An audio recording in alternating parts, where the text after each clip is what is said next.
नमस्कार, स्वागत है आपका न्यूज 18 के डिजिटल प्लेटफॉर्म पर। मैं हूं आपके साथ ईशा खान। सोना, गोल्ड, ये सिर्फ एक धातु नहीं, एक भरोसा है। कभी दादी की अलमारी में रखे गहनों के रूप में, तो कभी किसी माँ की बचत में छिपे सपनों के रूप में। लेकिन आज वही सोना दुनिया भर के बाजारों में तूफान मचा रहा है। 3 साल में 180% का उछाल। अंतर्राष्ट्रीय बाजार में सोना $4,000 प्रति औंस पार कर चुका है और दिल्ली सर्राफा बाजार में इसकी कीमत पहुंच चुकी है $1,26,000 प्रति 10 ग्राम। मतलब अगर किसी ने 3 साल पहले थोड़ा सा भी सोना खरीदा था तो आज उसकी कीमत लगभग 3 गुना हो चुकी है। जी हाँ, पर अब इससे बड़ा सवाल उठ रहा है, क्या सोने में अब भी दम बचा है या फिर ये रफ्तार अब थमने वाली है? अब सबसे बड़ा सवाल ये है कि क्या सोने में अब भी दम बचा है या अब ये ओवर हीटेड हो चुका है? विश्लेषकों की राय इस वक्त 2 हिस्सों में बटी हुई है। कुछ कह रहे हैं कि सोना अब ओवरबॉट जोन में पहुंच चुका है, यानी इसमें बहुत तेजी आ चुकी है और अब करेक्शन यानी अस्थायी गिरावट का दौर शुरू हो सकता है। लेकिन दूसरी तरफ गोल्डमैन सॉक्स जैसे बड़े निवेश बैंक का कहना है कि अभी तो ये बस शुरुआत है।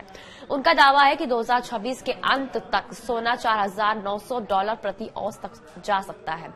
अगर ऐसा होता है तो भारत में सोना लगभग $1,37,000 प्रति 10 ग्राम तक पहुंच सकता है।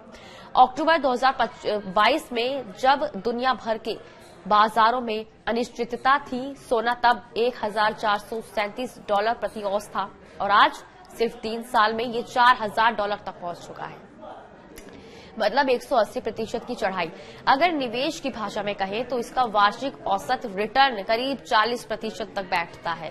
साल 2023 और 2024 में सोने ने 20% की बढ़त दी है, लेकिन 2025 में तो इसने सारे रिकॉर्ड्स ही तोड़ डाले हैं। सिर्फ इसी साल के अंदर सोना 50% तक बढ़ा है। लेकिन आखिर ऐसा हुआ क्यों? सोने की चमक यूं ही नहीं बढ़ी, इसके पीछे कई सारी वजहें हैं। सबसे बड़ी वजह दुनिया की अनिश्चितता। हर तरफ युद्ध, चुनावी तनाव और मंदी की आशंका।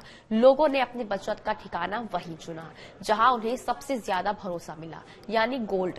फिर आया दूसरा बड़ा कारण। दुनिया के केंद्रीय बैंक वर्ल्ड गोल्ड काउंसिल के मुताबिक मई 2025 तक केंद्रीय बैंकों के पास 36,344 टन सोना जमा हो चुका है।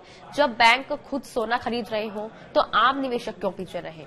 तीसरा बड़ा कारण डॉलर की कमजोरी और ब्याज दरों की उम्मीदें। जैसे जैसे डॉलर गिरता गया वैसे वैसे सोना और चमकने लगा और जब ब्याज दरें नीचे आती है तो निवेशक सोने की तरफ ज्यादा झुकते हैं, क्योंकि उन्हें वहां पर बड़ा बेहतर सुरक्षा महसूस होती है। ETF यानी एक्सचेंज ट्रेडेड फंड्स में भी गोल्ड की मांग बढ़ी है। लोग अब फिजिकल गोल्ड की जगह डिजिटल या इन्वेस्टमेंट गोल्ड ले रहे हैं, क्योंकि उन्हें लगता है कि भरोसा वही लेकिन झंझट कम है। अब जरा भारत की बात कर लें तो भारत दुनिया का दूसरा सबसे बड़ा गोल्ड कंज्यूमर है। यहाँ सोना सिर्फ एक मेटल नहीं, एक भावना है। शादी ब्याह से लेकर त्योहारों तक हर खुशी सोने से जुड़ी होती है, लेकिन इस बार ये खुशी कुछ महंगी पड़ रही है। सोने की बढ़ती कीमतों ने गहने खरीदने वालों को तो परेशान किया ही है, मगर निवेशकों के चेहरे भी खिल उठे हैं। अब सवाल यही है, आगे क्या होगा? क्या ये तेजी जारी रहेगी या फिर वहां से गिरावट शुरू होगी? कुछ एक्सपर्ट्स कहते हैं कि इतनी तेजी के बाद थोड़ी गिरावट स्वाभाविक है। सोना अगले कुछ महीनों में 10 से 15% तक नीचे आ सकता है, लेकिन गोल्डमैन सॉक्स का कहना है कि सोने की रफ्तार को कोई नहीं रोक सकता। यानी ये गिरावट अगर आई भी तो वो सिर्फ रिफ्रेश बटन की तरह होगी। तो अगर आप सोने में निवेश करने की सोच रहे हैं तो जल्दबाजी ना करें। सोना एक दिन में अमीर नहीं बनाता, लेकिन वक्त के साथ भरोसेमंद साथी जरूर बनता है। बेहतर है कि आप इसे धीरे धीरे खरीदें, हर महीने थोड़ा थोड़ा, जैसे SIP में करते हैं। डिजिटल गोल्ड या गोल्ड ETF एक अच्छा विकल्प हो सकता है, क्योंकि इसमें टैक्स और मेकिंग चार्जेस का झंझट नहीं होता। बस ध्यान रहे कि हर उछाल के बाद गिरावट आती है और हर गिरावट के बाद फिर नई उड़ान।